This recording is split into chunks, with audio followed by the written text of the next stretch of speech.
El lugar de la boda rebosaba energía, un remolino de música y risas que llenaba cada rincón del gran salón. Pasé meses ayudando a mi hijo, Kayan, a elegir. Todavía recordaba las llamadas nocturnas, las interminables listas de proveedores que reducíamos juntos y cómo me quedaba despierta haciendo números para asegurarme de que el catering y la mitad de la decoración estuvieran cubiertos sin problemas. Me quedé a un lado con mi traje a medida, el que había reservado solo para hoy, observando a la gente mezclarse bajo la suave luz de las lámparas de araña. Nadie me notó, lo cual no era nuevo, pero me dolió más de lo habitual.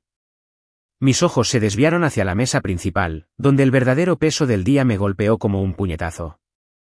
Allí estaba Miriam, mi exesposa, radiante de orgullo, de la mano de su nuevo esposo, Geral. Parecían pertenecer a ese lugar, como si siempre hubieran sido quienes dirigían el barco. Junto a Kayan y su esposa, había tarjetas con sus nombres, para la hermana de Miriam, e incluso para su perrito desaliñado. ¿Y yo? Nada. Ni una sola marca con mi nombre. Ni siquiera un guiño al hombre que lo había dado todo en este momento. Sentí una opresión en el pecho al acercarme a la mesa. Mis zapatos lustrados resonaban contra el suelo de madera. Kayan me vio venir, algo le reflejó en el rostro. Culpa, tal vez, o simplemente fastidio. Antes de que pudiera abrir la boca, se recostó en su silla, esa sonrisa forzada, más profunda que cualquier palabra, lo atravesó. Vamos, papá, dijo en voz baja pero cortante. Siempre te ha gustado quedarte en segundo plano. Estás de vuelta donde perteneces. Las palabras me pesaron, cada una como un recordatorio de cada compromiso, cada sacrificio silencioso que hice para mantener la paz. Podría haber discutido, podría haber señalado los cheques que extendí o las noches que me desvelé planeando. ¿Pero qué sentido tenía? La habitación estaba llena de gente, pero nunca me había sentido tan solo. Metí la mano en el bolsillo del abrigo y rocé la madera lisa de la cajita que había traído. No tenía pensado hacerlo, en realidad no, pero algo dentro de mí estalló, no con fuerza, ni con rabia, sino con decisión. Saqué la caja, la puse con cuidado sobre la mesa justo delante de él y me di la vuelta. Sin palabras, sin escena, solo el suave tintineo de la madera contra el mantel mientras caminaba hacia la salida. El aire fresco de la noche me golpeó la cara al salir, y la música se desvaneció tras de mí. No miré atrás, no hacía falta. Podía imaginar la confusión en el rostro de Kayan, quizá la rápida mirada de Miriam para ver qué había hecho. Esa caja no era gran cosa, pequeña, sencilla, nada del otro mundo, pero contenía más de lo que jamás esperarían. Años de verdad que había guardado bajo llave, no por mi bien, sino por el de ellos. Había pagado por esta noche, por las flores y la comida en la barra libre que todos disfrutaban, pero no iba a rogar por un asiento en su mesa. Ya no. Mi coche estaba aparcado al fondo del aparcamiento, un sedán modesto que no llamaba la atención, igual que yo. Me senté en el asiento del conductor, con las manos firmes en el volante a pesar del dolor en el pecho. Había pasado años creando momentos como este para mi hijo, pensando que algún día me vería tal como era. Pero esta noche, lo dejó claro. La caja fue mi última palabra, no para lastimarlo, sino para hacerle saber que no era invisible. No del todo. De camino a casa, la carretera se extendía oscura y silenciosa, ese silencio que te hace pensar demasiado. No dejaba de rememorar sus palabras, esa frialdad en su voz, la forma en que ni siquiera se inmutaba al decirlas. Siempre había sido yo quien daba un paso atrás, quien dejaba que Miriam se convirtiera en el centro de atención, quien facilitaba las cosas para los niños. Quizás fue mi error pensar que el silencio era fuerza. La caja no era solo para Kayan, también era para mí. Una forma de dejar de esconderme. No sabía qué haría al abrirla, si siquiera se molestaría en mirar dentro. Quizás la tiraría a un lado, se reiría con su nueva esposa, o dejaría que Miriam lo convirtiera en otra historia sobre cómo yo era el problema. Al llegar a la entrada, la casa estaba oscura y vacía, sentí un cambio. No era alivio, todavía no, pero sí una especie de claridad. Había hecho mi parte, más de lo que me correspondía. Ahora les tocaba a ellos lidiar con lo que había dejado atrás. Me quité la chaqueta al entrar, con el peso del día asentándose en mis huesos. Me serví un vaso de agua, sin molestarme en tomar nada más fuerte, y me senté a la mesa de la cocina. La casa estaba demasiado silenciosa, ese silencio que te recuerda que nadie va a volver. Pensé en los años que pasé intentando ser el bueno, el que no hacía ruido. Había pagado excursiones escolares, arreglado el primer coche de Cayenne, presenciado todos los partidos de graduación, incluso sabiendo que no era bienvenido. ¿Y para qué? ¿Para que me dijeran que pertenecía a las sombras?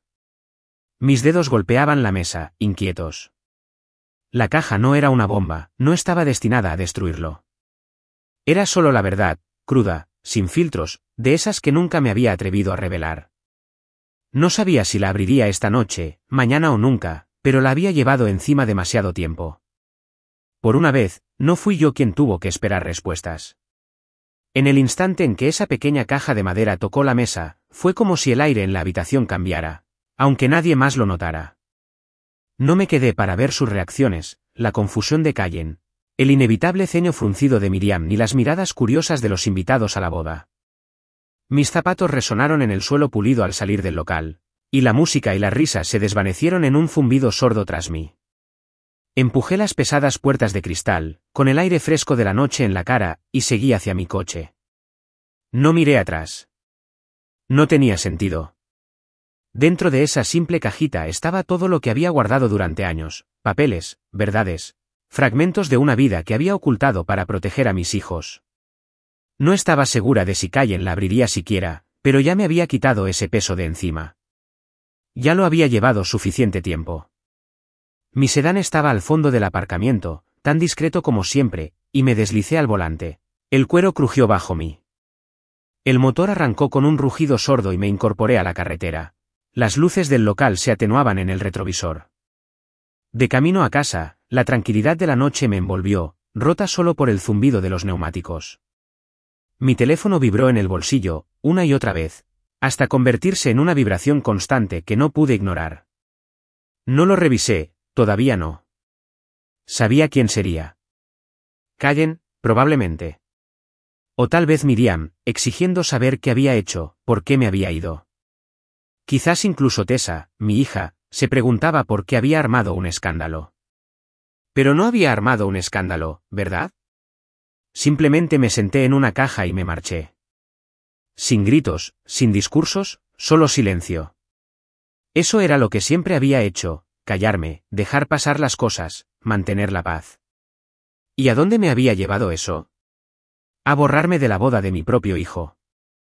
Sin tarjeta de identificación, sin asiento, solo una palmadita en la espalda por mantenerme en un segundo plano. Las palabras que había dicho aún me ardían, afiladas y frías, como una cuchilla que no vi venir. Apreté el volante con más fuerza, mis nudillos palidecían a la luz del tablero. No estaba enfadado, no exactamente. Era algo más profundo, algo que me pesaba en el pecho, como el dolor por una versión de mi familia que nunca recuperaría. El teléfono no dejaba de sonar, incesante ahora. Entré en una gasolinera a medio camino de casa. El neón del letrero proyectaba un brillo intenso sobre el terreno baldío. Finalmente alcancé el teléfono, la pantalla se iluminó con notificaciones, mensajes, llamadas perdidas y mensajes de voz. El nombre de Cayenne apareció primero. Papá, ¿qué era eso? Llámame. Luego otro. ¿En serio? ¿Qué hay en la caja? El mensaje de Miriam era más frío. Eso era innecesario. Lo molestaste. El de Tessa era solo un signo de interrogación, como si no supiera por dónde empezar. Me quedé mirando la pantalla, con el pulgar sobre el botón de respuesta, pero no escribí nada. ¿Qué podía decir? Había pasado años explicándome, justificando cada decisión, cada sacrificio, y no había cambiado nada. La caja era mi respuesta ahora, que lo resolvieran ellos. Tiré el teléfono al asiento del copiloto y volví a la carretera. Las luces de la estación se apagaban a mi espalda. El viaje se me hizo más largo de lo habitual, la oscuridad se extendía como si quisiera tragarme por completo. Al llegar a la entrada, la casa parecía más pequeña, la luz del porche parpadeaba como si estuviera agonizando. Apagué el motor y me quedé allí sentado un minuto, escuchando cómo se instalaba el silencio. El teléfono volvió a sonar, pero lo dejé donde estaba. Dentro, la casa estaba tan vacía como la había dejado, con ese silencio que hace que cada crujido suene más fuerte de lo debido. Me quité los zapatos, con la chaqueta ya colgada sobre una silla, y me hundí en el sofá. La caja ya estaba allí, sobre la mesa elegante que había pagado, rodeada de gente que ni siquiera me había visto. Podía imaginarla, a Kayan cogiéndola, quizá dándole vueltas, preguntándose si valía la pena abrirla. O quizá Miriam se la arrebató primero, con voz grave y cortante, diciéndole que no era nada, solo otra de mis tretas. No lo sabía, y por una vez, me daba igual. Había hecho mi parte. El catering, la decoración, las charlas nocturnas cuando él estaba estresado por la lista de invitados, todo pagado, planeado, gestionado. Y aún así, yo era el fantasma de la fiesta. Me levanté, cogí un vaso de la cocina y lo llené con agua del grifo. El frío me sentó bien en la garganta, me asentó. Mis ojos se dirigieron al refrigerador, donde una foto de Kayan y Tessa de hace años seguía pegada bajo un imán, de un viaje de campamento, cuando aún se reían de mis chistes malos. Eran tan pequeños entonces, tan fáciles de hacer felices. Creía que ser padre significaba darlo todo, sin cuestionamientos. Había trabajado horas extra para cubrir los gastos de la universidad de Kayan, había conducido horas para los recitales de baile de Tessa, había sentido cuando Miriam reescribió nuestra historia para convertirse en la heroína. Además, nunca tendrían que elegir bando. Pero esta noche, Kayan había elegido uno, y no era el mío. La caja no era venganza, ni siquiera se trataba de él, en realidad. Se trataba de que finalmente dijera que estaba aquí. Había guardado esos documentos durante años, no para lastimar a nadie, sino porque dejarlos ir era como dejar ir la verdad. Recibos, cartas, comprobantes de todo lo que había hecho, todo estaba allí, esperando a que alguien se interesara lo suficiente como para mirarlo. El teléfono vibró de nuevo en la mesa de centro, con la pantalla parpadeando en la oscuridad. Lo ignoré y me recosté, cerrando los ojos. La boda probablemente estaba llegando a su fin, los invitados se dirigían a sus coches a trompicones, la banda recogía sus pertenencias. Me preguntaba si Kayan aún sostenía la caja o si la había metido en una bolsa para ocuparse de ella más tarde. Quizás la abriera esta noche, quizás no. De cualquier manera, ya no era mi carga. Había financiado la fiesta, criado al novio, lo había querido incluso cuando dolía. Si eso no fuera suficiente, entonces nada lo sería. Por primera vez en años, no sentí que tuviera que arreglarlo. El silencio en el que siempre me había apoyado ya no era debilidad, era poder. Había hablado sin decir palabra, y pasara lo que pasara, ya no esperaba permiso para importar. La casa estaba a oscuras cuando llegué esa noche, ese silencio que te cala los huesos y te hace sentir inferior. No me molesté en encender muchas luces, solo la lámpara del salón, que proyectaba un suave resplandor sobre el sofá desgastado donde me hundí, todavía con el traje de la boda. Mi mente volvía una y otra vez a las palabras de Kayan, a su mirada como si yo fuera una ocurrencia tardía, diciéndome que pertenecía a lo alto, a los años que había pasado pensando que si seguía presente, si seguía dando, mis hijos me verían tal como era. Pero no lo habían hecho, y no podía dejar de pensar en cómo empezó todo, 15 años atrás, cuando todo lo que creía saber sobre la familia se desmoronó. En aquel entonces, no estaba preparada para afrontar la profundidad de las grietas, pero sentada aquí ahora, sola en esta casa vacía, era imposible no recordar el camino que me llevó a ese momento de la boda, a esa caja que había dejado sobre la mesa. 15 años atrás, Miriam se marchó, no solo de nuestro matrimonio, sino de la vida que habíamos construido juntas, llevándose consigo casi todo. Todavía recuerdo el día que me habló de Geral, con voz tranquila, como si hablara del tiempo, diciendo que había encontrado a alguien que la entendía mejor. Geral, con su sonrisa pícara y su reloj caro, no solo era encantador, sino calculador, el tipo de hombre que sabía hacer promesas que parecían buenas pero que nunca cumplía. No me opuse a ella cuando me pidió el divorcio, no discutí cuando se llevó la casa, los ahorros, ni siquiera los álbumes de fotos que me había llevado años armar.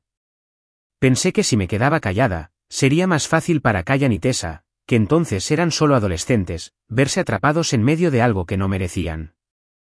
Pero Miriam no se conformó con quitarles las cosas, también se ganó su confianza en mí, poco a poco, con historias que nunca tuve oportunidad de contarle. Les decía que estaba demasiado ocupada, demasiado distante, demasiado concentrada en el trabajo, y yo la dejaba porque no quería que la odiaran.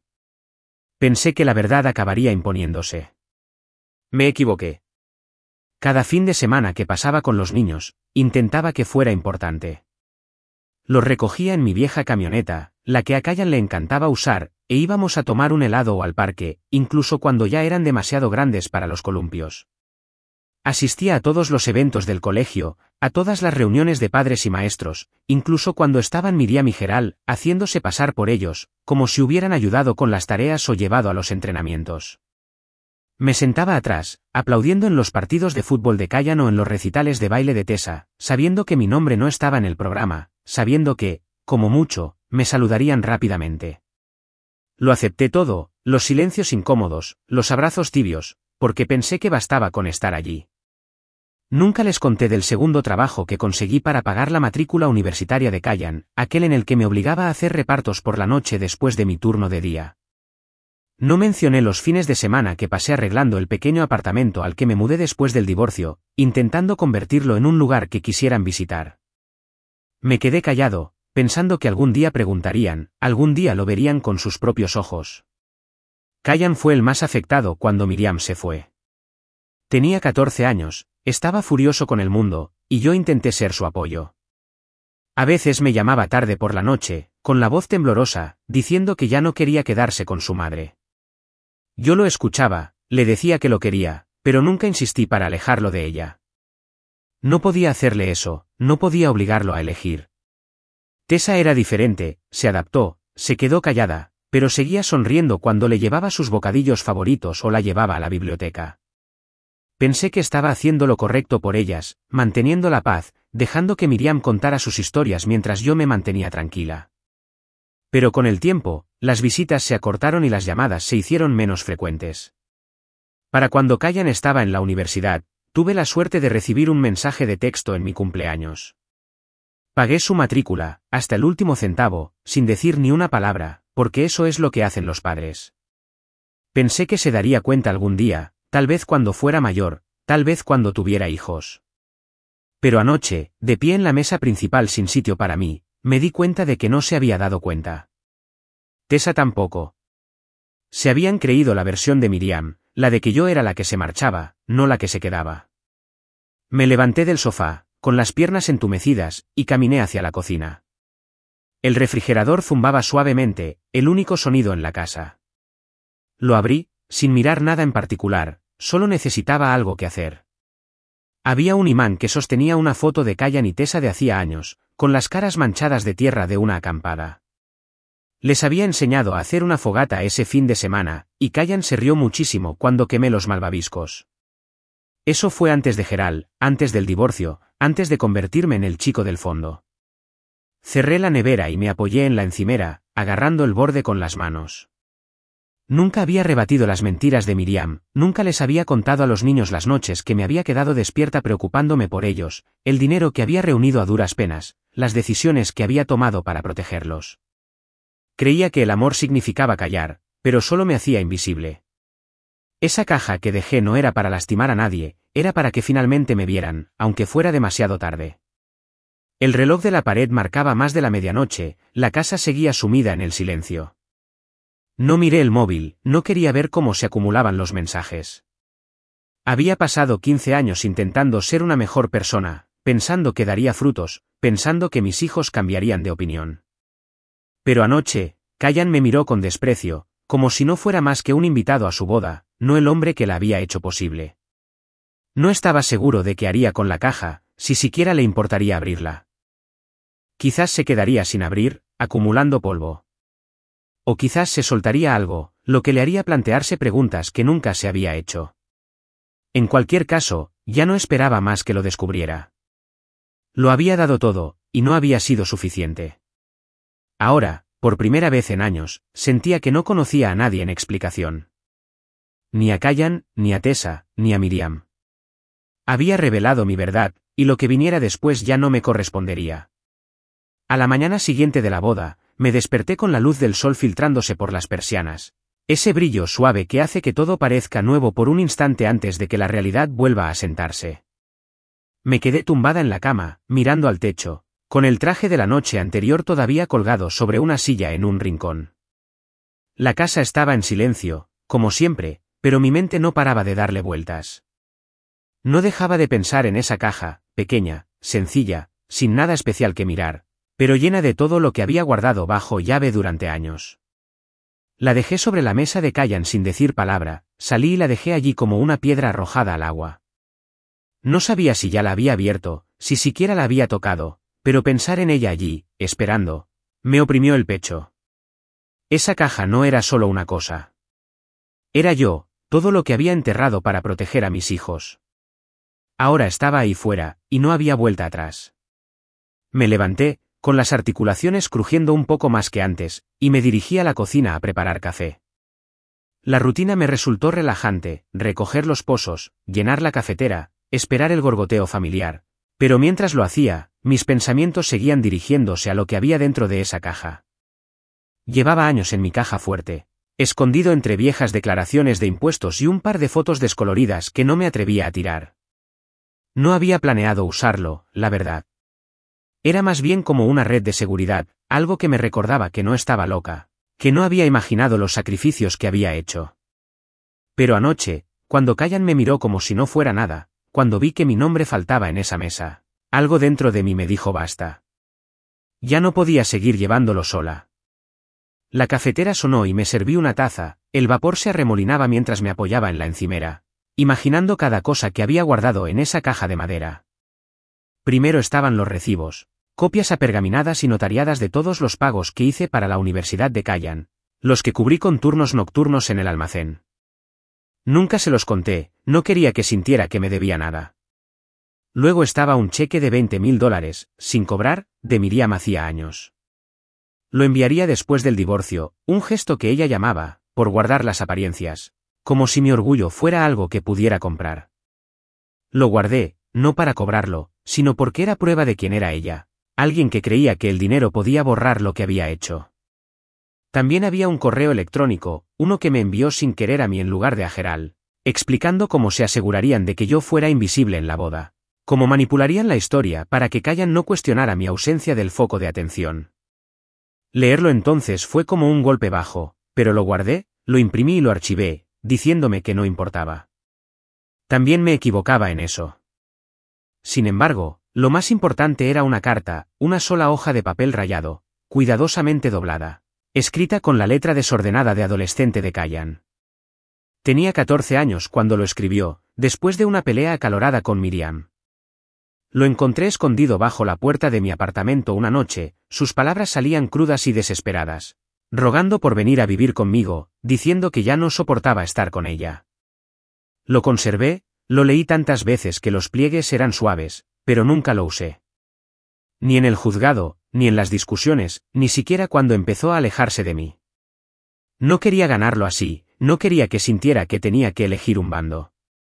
Pensé que mantenerlo en secreto era lo correcto, que lo protegería de más dolor. Pero anoche, cuando me dijo que mi lugar estaba en un segundo plano, me di cuenta de que nunca lo sabría a menos que se lo mostrara. Esa carta era el corazón de la caja, la pieza que esperaba que le hiciera verme, no solo como su padre, sino como el hombre que lo había elegido por encima de todo, incluso cuando me costó caro. Di un sorbo a mi café, con la taza caliente en las manos, y miré el reloj. Eran apenas las 8, pero sabía que las consecuencias de la boda probablemente ya estaban en pleno apogeo. Mi teléfono seguía en la mesa de centro donde lo había dejado la noche anterior, con la pantalla oscura, pero probablemente llena de mensajes que no estaba lista para leer. No quería oír las excusas de Callan ni las acusaciones de Miriam, todavía no. La caja era mi voz ahora, diciendo lo que nunca me había atrevido a decir en voz alta.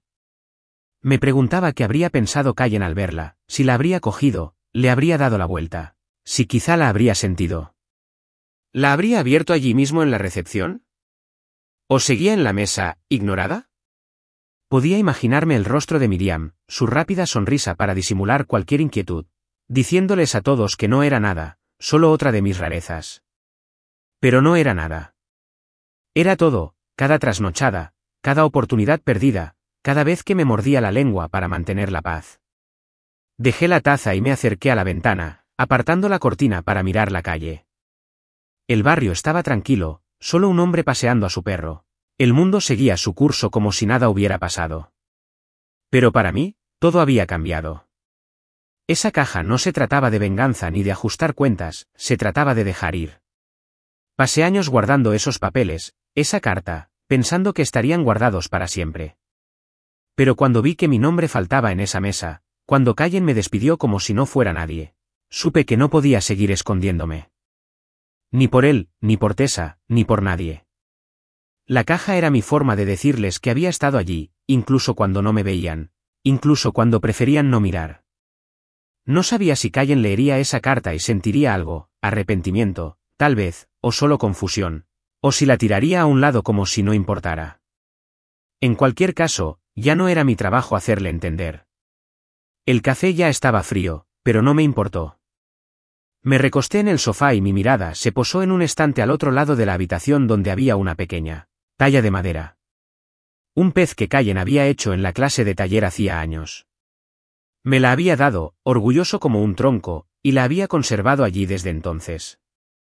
Me preguntaba si siquiera recordaba haberla hecho, si alguna vez había pensado en las horas que pasamos juntos entonces, antes de que todo se complicara. La caja fue mi último regalo para él, no del tipo que se envuelve en papel brillante, sino del que te obliga a mirar lo real. Lo había protegido de la verdad durante demasiado tiempo, pensando que lo mantendría a salvo. Ahora era él quien debía lidiar con ello, y yo ya no tenía que cargar con el peso sola. Pasara lo que pasara, había dicho mi parte, no con palabras, sino con una pequeña caja de madera que contenía más de lo que él jamás sabría. Apenas había salido el sol cuando me desperté a la mañana siguiente, con ese amanecer gris que parece contener la respiración. No había dormido mucho, solo unas horas sin dormir. Mi mente estaba fija en la caja que dejé en la boda de Callen. Aún sentía la suave madera bajo los dedos, el suave tintineo al golpear la mesa, como la habitación pareció detenerse una fracción de segundo antes de que me diera la vuelta y saliera. No sabía si la había abierto, si siquiera la había mirado, pero pensar en ella ahí fuera, esperando, me mantenía en vilo. Me levanté de la cama, con el suelo frío bajo los pies, y seguí los pasos, café, tostadas, la rutina de siempre. Pero nada parecía normal. Mi teléfono no paraba de vibrar desde anoche, un torrente constante de mensajes y mensajes de voz que no había tocado. Sabía que eran de Callen, tal vez de Tessa, probablemente de Miriam, todos queriendo respuestas que no estaba lista para dar. Ya había dicho lo que tenía que decir con esa caja. Ahora les tocaba a ellos ocuparse de ella. A media mañana, los mensajes se acumulaban, iluminando la pantalla cada pocos minutos. Miré el teléfono en la encimera de la cocina y vi el nombre de Callen, luego el de Tessa, luego el de Miriam, cada uno como un golpe que no estaba lista para recibir. Los dejé acumularse, sin contestar, e intenté concentrarme en otra cosa. Limpié los platos, limpié la encimera e incluso arranqué algunas malas hierbas del pequeño jardín de la entrada. Pero no estaba en ello. Cada vez que cerraba los ojos, veía el rostro de Callen de la boda, esa sonrisa fría cuando me dijo que mi lugar estaba en un segundo plano.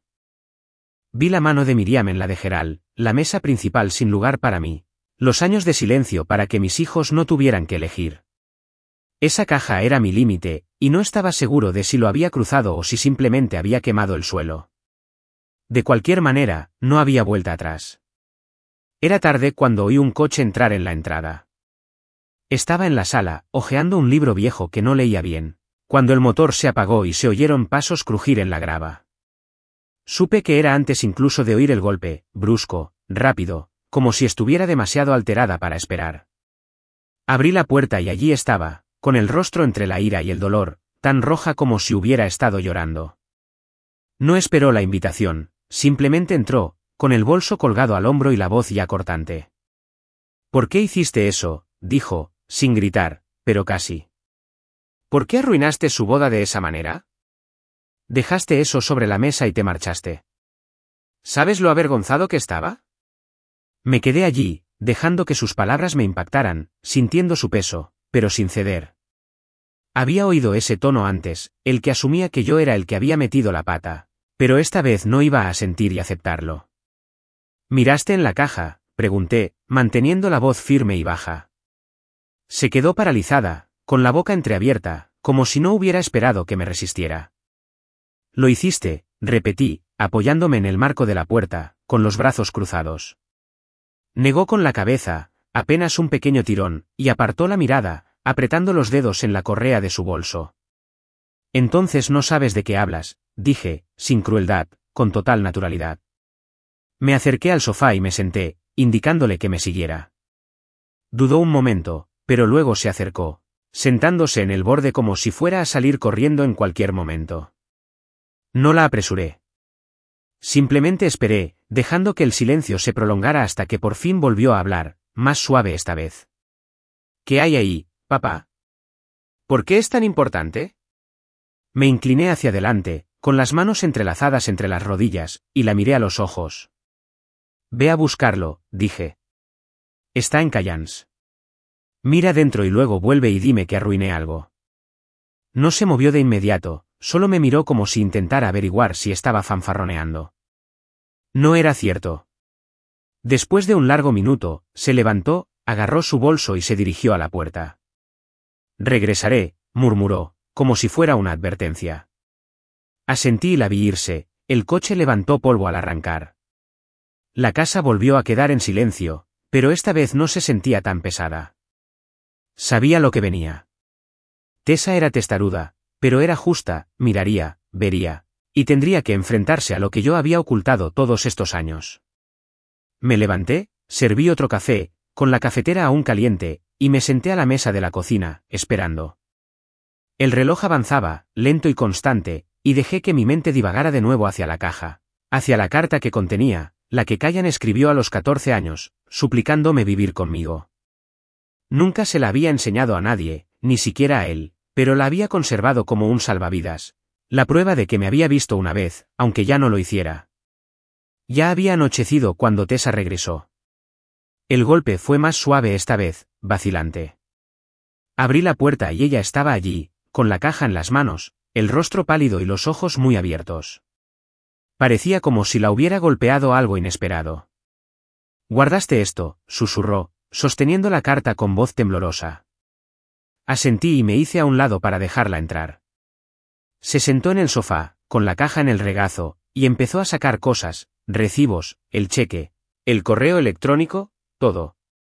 Volvió a leer la carta, recorriendo las palabras con los dedos como si fueran a desaparecer. Él escribió esto, y nunca nos lo dijiste, dijo, ya no estaba enojada, solo perdida. Me senté frente a ella, con las manos juntas, y le dije la verdad, que nunca quise que odiaran a su madre, que creía que callarlas mantendría a salvo. Me escuchó, con lágrimas deslizándose por sus mejillas, y por primera vez en años, sentí que realmente me veía. Hablamos durante horas, más tiempo del que habíamos hablado en siglos. Me hizo preguntas difíciles, sobre por qué había dejado que Miriam reescribiera nuestra historia, por qué había pagado tanto sin decir una palabra. No tenía todas las respuestas, solo la verdad, que los había amado demasiado como para obligarlos a elegir.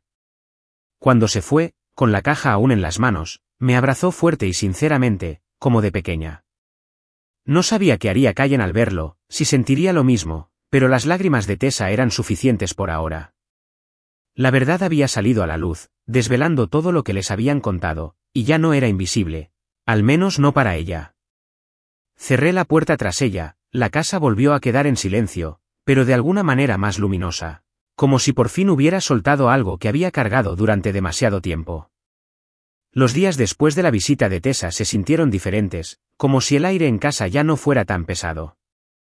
Repasé mis rutinas, café por la mañana, trabajo en la ferretería, cena sola en la mesa de la cocina, pero mi mente no dejaba de dar vueltas a esa caja y a lo que había empezado.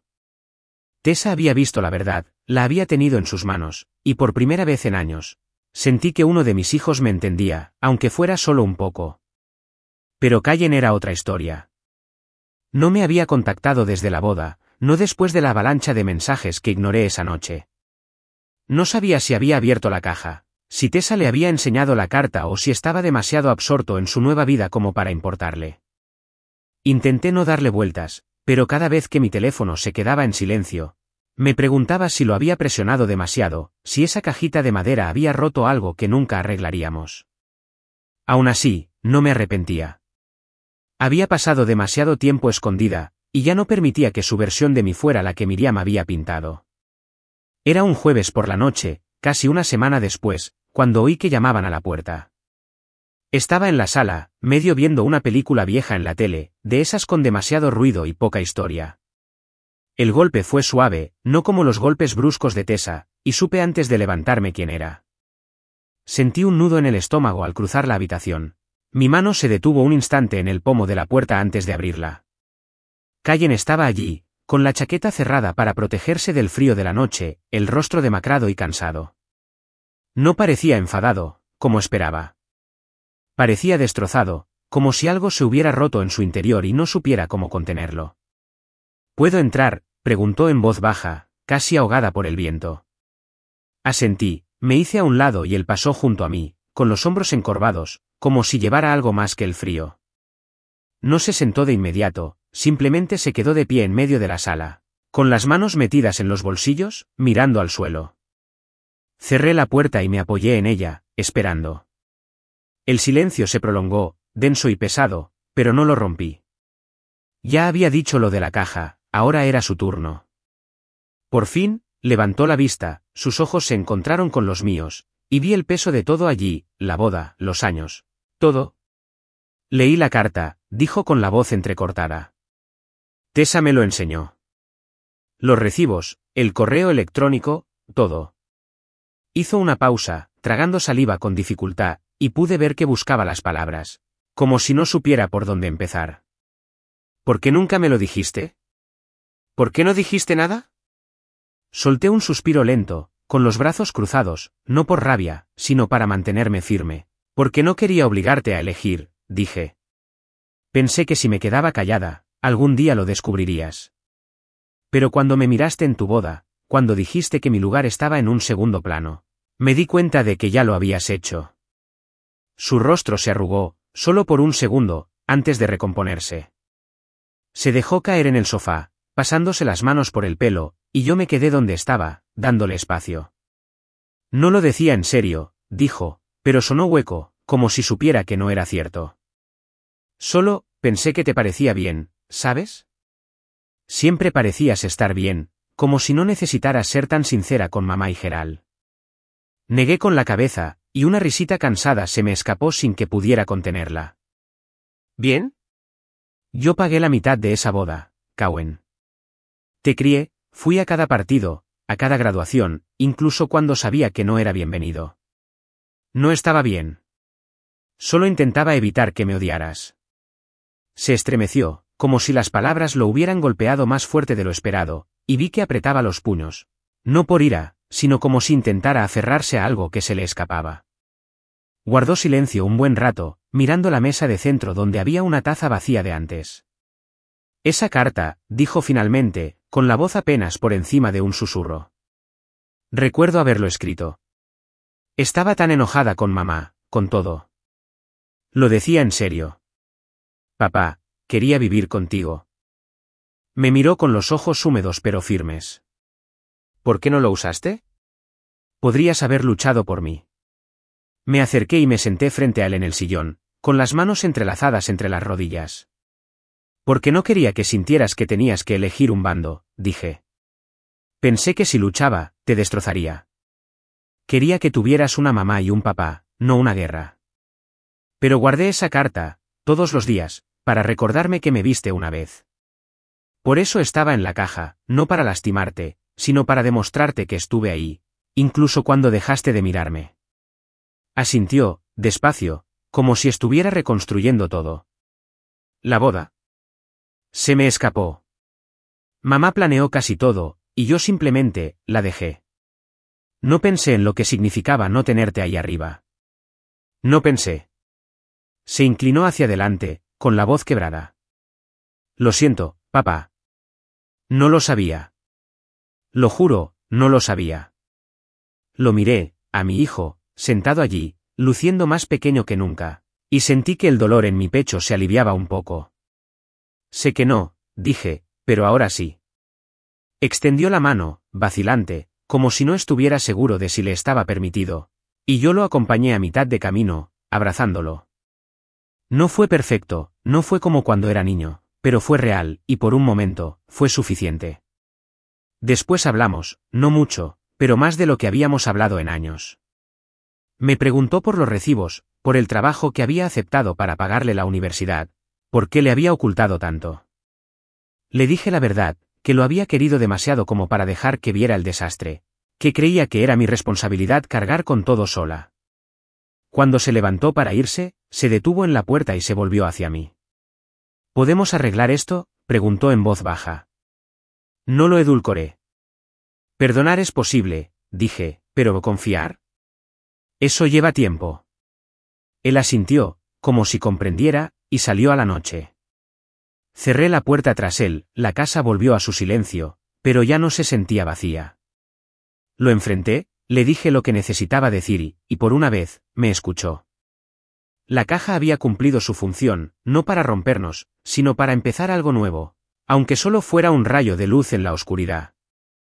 A la mañana siguiente de la visita de Cowen, me desperté con una extraña mezcla de alivio e inquietud, como si hubiera dejado una carga pesada, pero no estuviera seguro de qué recoger. La casa estaba silenciosa como siempre. La luz de la mañana se filtraba por la ventana de la cocina donde yo estaba, esperando a que se hiciera el café. Sus palabras de anoche no dejaban de darme vueltas en la cabeza, su disculpa, su mirada, destrozada pero sincera, preguntándome si podíamos arreglar las cosas. Le había dicho que confiar llevaría tiempo, y lo decía en serio, pero una parte de mí se preguntaba si estaba lista para dejar que lo intentara.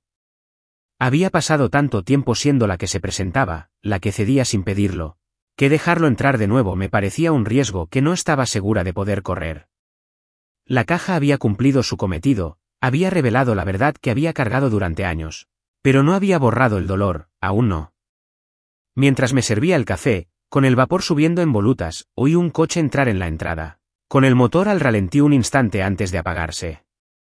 Supe quién era antes de que llamara a la puerta, brusco y deliberado, de esos que exigen una respuesta.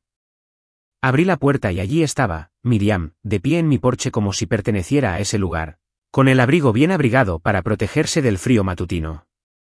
Tenía esa mirada que siempre usaba cuando quería parecer preocupada, con los labios fruncidos lo justo para insinuar compasión, pero su mirada era dura y calculadora. ¿Podemos hablar?, preguntó con voz suave, como si me hiciera un favor apareciendo. Al principio no dije nada, simplemente me hice a un lado y la dejé entrar, no porque quisiera, sino porque sabía que esto iba a pasar. Entró en la sala, con sus tacones resonando en la madera, y se quedó junto al sofá, sin sentarse, como si fuera demasiado importante para acomodarse. Cerré la puerta y me apoyé en la pared, con los brazos cruzados, esperando. No iba a ponérselo fácil, no después de todo, no después de la boda, no después de la caja. Qué cruel, dijo finalmente, en voz baja pero cortante, como si lo hubiera estado ensayando. Lo que hiciste en la boda, dejando esa caja, aireando nuestros trapos sucios delante de todos. Nos humillaste. Sentí una chispa de algo que no era ira, no exactamente, sino una especie de claridad que atravesó la niebla en la que había vivido durante años. No, dije con voz firme, me humillaste durante 15 años. Acabo de darte el espejo. Apretó la boca, como si no hubiera esperado que la rechazara, y la vi cambiar de postura, alisándose el abrigo con una mano como si necesitara algo que hacer. No es justo, dijo. Nunca quise hacerte daño. Solo intentaba facilitarles las cosas a los niños. Negué con la cabeza, y una risita amarga se me escapó antes de que pudiera contenerla. ¿Más fácil? Les quitaste la casa, el dinero, su confianza. Les dijiste que yo era quien se iba, a quien no le importaba. Y te dejé, porque no quería que te odiaran. Pero no te quedes aquí diciéndome que lo estabas haciendo más fácil. Se estremeció, solo un poquito, pero lo suficiente para saber que había dado en el clavo. Por un momento, no dijo nada, solo me miró como si intentara encontrar mi antigua versión, la que asentía y la dejaba marchar sin problemas. Pero ese tipo se había ido. Nunca quise quitarte a los niños, dijo, con la voz más suave, como si pensara que eso cambiaría algo. Simplemente no luchaste lo suficiente. Di un paso al frente, no cerca, pero lo suficiente para hacerle sentir el peso de mis palabras. No, dije, no quería que te odiaran. Luché cada día, cada pago, cada visita, cada vez que me tragaba tus mentiras para que pudieran tener una madre a la que amar. ¿Pero tú? Luchaste para ganar, no para protegerlos. Sus ojos se abrieron de par en par, y vi que su mano se contraía, como si quisiera extender la mano pero no se atreviera. No es cierto, susurró, pero sonó débil, como si ni siquiera ella lo creyera. Podría haberme detenido ahí, dejarla irse con su orgullo intacto, pero algo en mí no se había resuelto. Hablé con un abogado, le dije, observándola a la cara. Estoy revisando cada pago que hice, la universidad, la boda, todo. No para hacerte daño, sino para asegurarme de que la verdad no siga enterrada. Se puso pálida, aferrándose al respaldo del sofá como si fuera lo único que la mantenía erguida. No lo harías, dijo, pero no era un desafío, era miedo. No quiero, dije, pero ya no quiero que escribas la historia. Ya no puedes borrarme. Me miró fijamente, con la boca abierta como si quisiera discutir, pero no salió nada. Por primera vez en años, la vi sin la máscara, solo una mujer que había jugado demasiado tiempo y no sabía cómo parar. Caminé hacia la puerta y la abrí, el aire frío entró a raudales. Hemos terminado aquí, dije, sin crueldad, simplemente definitivo. Se quedó allí un momento, como esperando a que me retractara, pero no lo hice. Finalmente, se movió, y sus tacones volvieron a resonar al salir. Se detuvo en el porche y se giró justo lo suficiente para decir, nunca quise que fuera así. No respondí. Simplemente cerré la puerta, el pestillo hizo clic y me apoyé en ella, con el corazón latiendo con fuerza, pero firme. La casa volvió a estar en silencio, pero no se sentía vacía. Lo sentí como mío, como si por fin lo hubiera recuperado. Fui a la cocina, serví el café frío y preparé otra cafetera, el familiar gorgoteo llenó el silencio. Las palabras de Miriam seguían dando vueltas en mi cabeza, pero ya no se me quedaban como antes. Se había pasado años haciéndome el villano, y yo la había dejado porque creía que era lo mejor para Callan y Tessa. Pero la caja había cambiado eso, ya no se trataba solo de ellos, se trataba de mí, de defender al hombre que había sido siempre. No necesitaba sus disculpas, no necesitaba que admitiera que se había equivocado, solo necesitaba que supiera que ya no era invisible. Mientras se preparaba el café, miré por la ventana hacia la calle, el mundo seguía su curso habitual. La enfrenté, le dije lo que necesitaba y me marché en mis propios términos. Por primera vez en años, sentí que no solo estaba sobreviviendo, sino que estaba volviendo a vivir, y nadie, ni siquiera Miriam, podría arrebatármelo. A la mañana siguiente de la visita de Miriam, me desperté con una claridad que no había sentido en años, como si la niebla que se había posado sobre mi vida finalmente comenzara a disiparse. La casa estaba en silencio, esa quietud que antes me parecía pesada, pero que ahora parecía serena, casi decidida. Preparé café, la rutina familiar me tranquilizó mientras permanecía junto a la encimera, viendo cómo se llenaba la cafetera.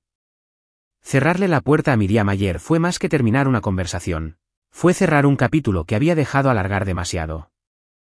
Sus palabras, sus excusas, ya no tenían el poder de antes. La enfrenté, le dije lo que tenía que decir y me marché en mis propios términos. Pero ahora, de pie bajo la suave luz de la mañana, sabía que no bastaba con afrontar el pasado. Tenía que decidir qué seguir, qué quería que fuera mi vida después de años de entregarlo todo a quienes no me habían visto.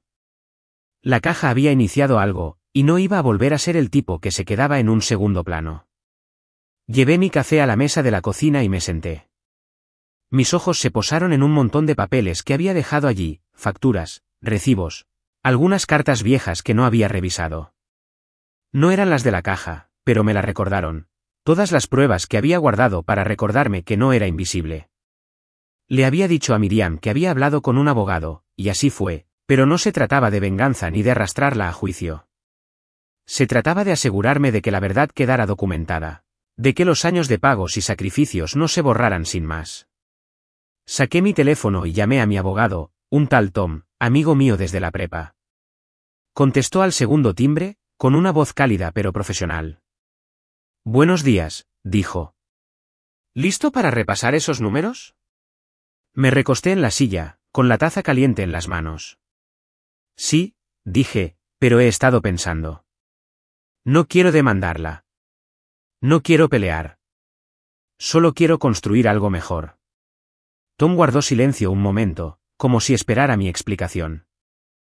Le conté lo que me había estado dando vueltas desde la visita de Callan, desde las lágrimas de Tessa, desde las excusas insustanciales de Miriam. Quería tomar todo lo que había dado, cada pago de la universidad, cada depósito de la boda, cada turno de noche, y convertirlo en algo duradero, algo que no se tratara solo de mí o de mis hijos. Un fideicomiso, dije, y la idea se fue consolidando a medida que hablaba. No para Callan ni para Tessa, no directamente, sino para sus hijos, mis nietos. Algo que demuestre que estuve aquí, que hice lo correcto por ellos, pero con condiciones. Se acabó dar sin rendir cuentas. Se acabó ser el tipo que olvida. Tom escuchaba, tomando notas que podía oír por teléfono, y cuando terminé, silbó suavemente. Eso es importante, dijo. No se trata solo de dinero, se trata de un legado. ¿Estás seguro? Miré por la ventana, la calle tranquila y normal, y asentí aunque no podía verme. Estoy seguro, dije. Ya no quiero callar. Pasamos una hora repasando detalles, cada pago que hice, cada extracto bancario, cada prueba que guardé a lo largo de los años. Tom fue metódico, repasando lo que había donado, no para avergonzar a nadie, sino para asegurarse de que quedara claro. La matrícula universitaria de Callan, decenas de miles en 4 años, pagada con un segundo trabajo del que nunca le conté. Los gastos de la boda, el catering, la decoración, incluso la banda, la mitad con mis ahorros, sin hacer preguntas. También cosas pequeñas, como las reparaciones del coche de Tessa, las excursiones escolares, la ortodoncia, todas esas cosas que se acumulaban cuando no estabas pendiente. Para cuando colgamos, me sentía más ligera, como si hubiera dejado todo mi ser y por fin pudiera verme completa. La confianza no se trataría de castigo, sino de enseñanza, de mostrarles a mis nietos lo que significaba respetar a quienes te apoyaban. Si Callan y Tessa querían que sus hijos heredaran algo, tendrían que reconocer lo que había hecho, no con palabras, sino con hechos. Se acabó la paternidad invisible. Pasé el resto del día revisando más papeles, sacando lo que Tom necesitaría. No se trataba solo de números. También fue emotivo, como poner en orden mi historia por primera vez. Encontré una vieja tarjeta de cumpleaños de Tessa, con letra pequeña y cuidada, agradeciéndome por una bicicleta que me había pasado toda la noche armando. Un recibo de los primeros zapatos de fútbol de Callan, los que usó hasta que se rompieron. Cada uno era un recuerdo, un momento en el que estuve presente, incluso cuando no se dieron cuenta. Ya no me sentía amargado, solo decidido. No iba a dejar que esos momentos desaparecieran. La confianza sería mi forma de demostrar mi importancia, no solo para mis hijos, sino para la familia que algún día formarían. Les daría la oportunidad de mejorar, de enseñarles a sus hijos lo que yo había aprendido a las malas. El amor no basta si es unilateral. Al anochecer, estaba cansado, pero no agotado, el cansancio que da hacer algo real. Me recosté en la mesa, con un vaso de agua en la mano, y miré la casa. No era gran cosa, solo un pequeño lugar con muebles desgastados y algunas fotos en las paredes, pero era mío, y lo había convertido en mi hogar, incluso cuando se sentía vacío. La caja había empezado esto, había obligado a Callan y Tessa a verme, había obligado a Miriam a afrontar la verdad, pero no era el final. No era solo un padre herido, era un hombre con algo que dar, algo que construir. Confiar fue mi decisión, mi forma de tomar el control, no por ira, sino por esperanza. Quería que mis nietos supieran quién era, no por historias ajenas, sino por lo que había dejado atrás. Me levanté y caminé hacia la ventana, la calle estaba oscura ahora, una sola farola parpadeaba en la esquina. El mundo exterior seguía su curso, igual que siempre, pero por dentro me sentía diferente. No esperaba que Callan arreglara las cosas, no esperaba que Miriam cambiara. Estaba eligiendo mi propio camino, uno en el que no tenía que demostrarle nada a nadie. El fideicomiso sería mi legado, no solo dinero, sino una lección de lo que significaba estar presente, ser importante. Por primera vez en años, no sentía que perseguía algo que nunca alcanzaría. Lo estaba construyendo, pieza a pieza, y nadie, ni Miriam, ni el pasado, podría arrebatármelo. Las semanas posteriores a la creación del fideicomiso se sintieron como si un nuevo ritmo se asentara en mi vida, más tranquilo pero más firme, como si por fin avanzara en lugar de mirar atrás. Me despertaba cada mañana con un propósito que no había tenido en años, El que surge al saber que estás haciendo algo importante, aunque sea solo por ti. La casa seguía igual, con el mismo suelo crujiente, la misma taza de café desportillada. Pero se sentía diferente, como si fuera mía de una forma que nunca antes había sido. La caja lo había desestabilizado todo, había obligado a Callan y Tessa a verme. Había hecho que Miriam afrontara la verdad, pero fue la confianza la que me abrió un camino. Ya no solo reaccionaba, sino que estaba construyendo, y esa mañana, mientras tomaba un sorbo de café y veía cómo el sol ascendía sobre el tejado del vecino, supe qué quería hacer. El dinero que había ahorrado para la entrada de la casa de Callan, el que había planeado darle como regalo de bodas, seguía en mi cuenta, intacto. No podía dárselo, no después de todo, pero tampoco podía dejarlo ahí. Tenía que significar algo. Últimamente había estado pensando en mi padre, un hombre que trabajó duro toda su vida. Me crió solo después de que mi madre falleciera y nunca se quejó. No era perfecto, pero era constante, siempre estaba ahí cuando lo necesitaba, incluso cuando era demasiado pequeño para darme cuenta. Quería honrar eso, tomar lo que me había enseñado y convertirlo en algo real. Así que decidí fundar una organización sin fines de lucro, algo pequeño pero significativo en su nombre, la Fundación Ellis Grant. Sería para padres solteros como yo, hombres que habían sido marginados por sus hijos tras el divorcio, que lo habían dado todo, pero aún se sentían invisibles. No tenía grandes planes, solo lo suficiente para ofrecerles algunas becas, quizás asesoramiento legal, un lugar donde se sintieran reconocidos. El dinero que había ahorrado para Callan sería la semilla, suficiente para arrancar. Pasé la mañana en la mesa de la cocina, tomando notas en un bloc de notas, ideas para una página web, contactos que podrían ayudar, maneras de difundir el mensaje. No se trataba de arreglar el mundo, sino de mejorar un rincón. Por la tarde, ya estaba hablando por teléfono con Tom, mi abogado, explicándole la idea. Me escuchó, me hizo preguntas agudas, pero noté el respeto en su voz. «¿Hablas en serio?», dijo, no como si dudara de mí, sino como si le sorprendiera que hubiera llegado tan lejos. «Sí, lo soy», dije, reclinándome en la silla. «He pasado demasiado tiempo esperando a que me dieran un lugar. Así es como me hago yo mismo». Prometió encargarse del papeleo, tramitar la autorización de la organización sin fines de lucro y ponerme en contacto con un hombre que había recaudado fondos para organizaciones benéficas locales. Entonces lo sentí real, no solo un pensamiento, sino algo palpable, algo que me sobreviviría. Colgué y me quedé mirando mis notas, las páginas desordenadas pero llenas, y por primera vez en mucho tiempo, sentí que estaba justo donde debía estar. Las siguientes semanas fueron un torbellino de reuniones y llamadas, contables, diseñadores web, incluso un reportero local que quería escribir un reportaje sobre la fundación.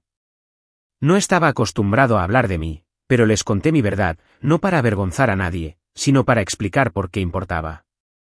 Hablé de ser un padre que había pagado la universidad y las bodas sin dar las gracias, que se había sentado en la parte de atrás de los eventos escolares, que había guardado silencio para mantener la paz. No mencioné a Miriam ni a los niños, solo dije que había aprendido lo que significaba ser borrado y que quería ayudar a otros chicos a evitarlo. El reportero asintió, escribiendo rápido, y cuando salió el artículo, era breve pero sincero, con una foto mía frente a la pequeña oficina que había alquilado para la fundación. No esperaba mucho, pero empezaron a llegar llamadas de padres, en su mayoría hombres como yo que habían perdido algo más que sus matrimonios. Escuché, ofrecí lo que pude y sentí una fuerza que desconocía. Una tarde, estaba en la oficina, que en realidad era solo un escritorio y un par de sillas en un centro comercial, cuando oí que se abría la puerta. Levanté la vista y allí estaba Callan, de pie en el umbral, con las manos en los bolsillos y aspecto inseguro. No lo había visto desde nuestra conversación en casa, aunque nos habíamos escrito varias veces, mensajes cortos sobre nada importante. Me puse de pie, secándome las manos en los vaqueros, y le hice un gesto para que entrara. Entró, recorriendo con la mirada la habitación, hasta posarse en la placa junto a la puerta que decía Fundación Ellis Grant. Al principio no dijo nada, simplemente se quedó allí parado, y vi que se le movía la garganta, como si estuviera tragando algo pesado. «¿Esto es lo que has hecho con él?», preguntó finalmente, con voz tranquila, casi reverente. Asentí, apoyándome en el escritorio. «Tenía que hacer algo por alguien que creía en mí», dije, refiriéndome a mi padre, pero también a mí mismo, al hombre en el que me estaba convirtiendo. Se acercó a la ventana, mirando el estacionamiento, de espaldas a mí.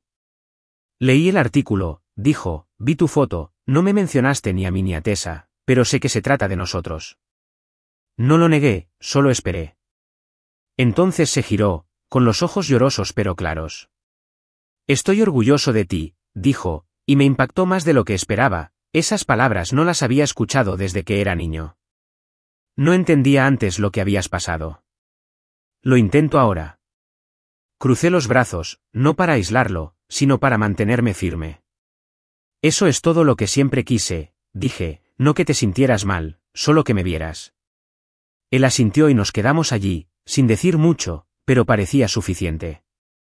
Se quedó un rato, preguntando sobre la fundación, cómo funcionaba, quién la había ayudado. Le conté sobre las subvenciones, las historias que había oído, los planes para que creciera poco a poco, pero con seguridad. Cuando se fue, me dio un abrazo rápido pero sincero, y lo vi alejarse en el coche, con el sol bajo en el cielo.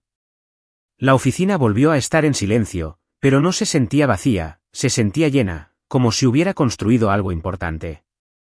Los cimientos no eran solo para otros padres, sino para mí, la prueba de que podía aprovechar lo que había pasado y darle un significado especial.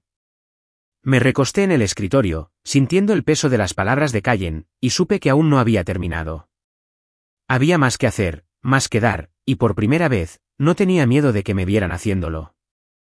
Los meses posteriores a la fundación pasaron más rápido de lo esperado, cada día se fundía con el siguiente con un impulso silencioso que no había sentido en años.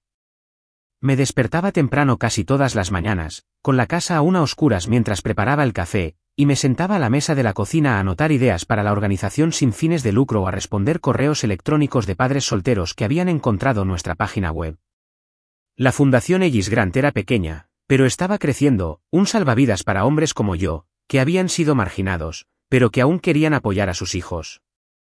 No se trataba de solucionarlo todo, sino de darles la oportunidad de ser escuchados, de saber que no estaban solos. El trabajo llenó mis días de propósito, y por primera vez en mucho tiempo, no sentí que estuviera esperando a que alguien más decidiera mi lugar en el mundo. La caja que dejé en la boda de Callen lo había empezado todo, había desvelado la verdad que había ocultado, pero fue lo que hice después, enfrentarme a Miriam, establecer la confianza, sentar las bases, lo que me hizo sentir que finalmente vivía a mi manera. Callen y Tessa habían empezado a acercarse más, no por culpa como antes, sino por algo más cercano a la comprensión. Nuestras visitas no eran largas ni dramáticas, solo cenas en mi casa, a veces un café rápido cuando estaban en la ciudad. Tessa hablaba de su trabajo, de sus planes, y yo escuchaba, asintiendo mientras ella se reía de los malos hábitos de algún compañero. Callen era más callado, aún con el peso de lo aprendido en la caja, pero preguntaba sobre la fundación, sobre los chicos a los que ayudaba, y lo veía intentando reconstruir el hombre que yo era más allá del padre que había conocido. No hablamos mucho de la boda ni de los años de distancia, pero no hacía falta. Estaban construyendo algo nuevo conmigo, despacio y con cuidado, y yo los dejaba, sabiendo que la confianza no era algo que se activaba con un interruptor, sino un camino que recorríamos juntos. Un sábado por la mañana, estaba en la ferretería comprando pintura para la oficina de la fundación, cuando vibró mi teléfono con un mensaje de Tessa. No es algo que enseñarte, decía, con la dirección de una escuela no muy lejos. ¿Feria de arte hoy? ¿Puedes venir? Sonreí, dejando las latas de pintura en mi carrito. Tessa no era de las que recibían invitaciones vagas, así que supuse que era algo especial. Pagué, cargué el coche y me dirigí hacia allí. El aire primaveral entraba cálido por la ventana abierta. El aparcamiento de la escuela estaba abarrotado, con familias deambulando y niños corriendo entre puestos llenos de dibujos y manualidades. Encontré a Tessa cerca de la entrada, haciéndome señas para que me acercara, con una sonrisa que me recordó a cuando era pequeña, presumiendo de un nuevo número de baile. Lo lograste, dijo, enredando su brazo con el mío. Vamos, tienes que ver esto. Me condujo entre la multitud hacia una exposición de obras de arte clavadas en un tablero de corcho, con los nombres de los niños escritos con precisión debajo de cada una. Mis ojos recorrieron el colorido desorden de pinturas y bocetos hasta que Tessa se detuvo y señaló. Allí, en el centro, había un dibujo de mi nieta, Lily, la hija de Callen, de tan solo 6 años. Era la imagen de un hombre canoso y de gran sonrisa, de pie bajo un árbol con una niña pequeña de la mano. El pie de foto, escrito con la letra temblorosa de Lily, decía, «Este es el abuelo. Es un héroe». Me quedé allí, mirando fijamente, con un nudo en la garganta que no sabía qué hacer. Tessa me apretó el brazo con voz suave. «Lo hizo para ti», dijo, le contó a su maestra cómo ayudas a la gente, como siempre estás ahí. Asentí, sin atreverme a hablar, y me quedé mirando el dibujo. Las líneas simples tenían más peso del que podría haber imaginado. Lily corrió hacia mí, con su coleta ondeando, y me abrazó. «Abuelo, ¿lo viste?», preguntó con voz aguda y emocionada. Me arrodillé, la abracé y logré sonreír. «Lo vi, chaval», dije. «Es lo mejor que he visto en mi vida». Sonrió radiante, tirando de mí para que me mostrara más de la feria, y la seguí, dejando que su parloteo llenara el espacio donde mis pensamientos eran demasiado grandes para caber. Callan también estaba allí, de pie a un lado con su esposa, observándonos. Me miró y asintió, un gesto pequeño, pero suficiente para indicar que entendía lo que significaba. No necesitaba un discurso largo, no necesitaba que volviera a disculparse. Ese dibujo, ese momento, fue la prueba de que estábamos encontrando el camino de regreso, no a lo que habíamos perdido, sino a algo mejor. Más tarde, cuando la feria estaba a punto de terminar, me senté en un banco con Tessa, mientras Lily jugaba con sus amigas. El sol estaba bajo, proyectando largas sombras sobre el patio de la escuela, y sentí una paz que no creía posible. «No tenías que venir», dijo Tessa, apoyando la cabeza en mi hombro. «Pero me alegro de que lo hicieras». La rodeé con el brazo, como solía hacerlo cuando era pequeña. «No me lo perdería», dije, y lo decía en serio. Nos sentamos allí, viendo cómo la multitud se dispersaba, y pensé en lo lejos que habíamos llegado no solo desde la boda, sino también desde los años de silencio, los años que pasé pensando que el amor significaba callar. La caja había cambiado eso, los había obligado a escuchar, pero eran momentos como este, el dibujo de Lily, el brazo de Tessa en el mío, los que lo hacían real. De camino a casa esa noche, con las latas de pintura resonando en la parte trasera, seguía viendo esa imagen en mi cabeza, yo como un héroe, no por haber hecho algo grande, sino porque había estado ahí, una y otra vez, incluso cuando me dolía. Ya no necesitaba la mesa principal en la boda de Callan. No necesitaba una tarjeta de presentación ni un brindis para demostrar que importaba. Tenía un lugar en una mesa que importaba, una que había construido con honestidad y tiempo, con la decisión de seguir adelante en lugar de rendirme. La fundación era parte de ello, ayudando a otros padres a encontrar su camino, pero también lo era esto, mi familia, mis nietos, la vida que me estaba forjando. Entré en la entrada de mi casa, oscura pero acogedora, y me senté un momento, con el motor sonando mientras se enfriaba. La caja había sido el comienzo, una verdad silenciosa que les hizo escucharme.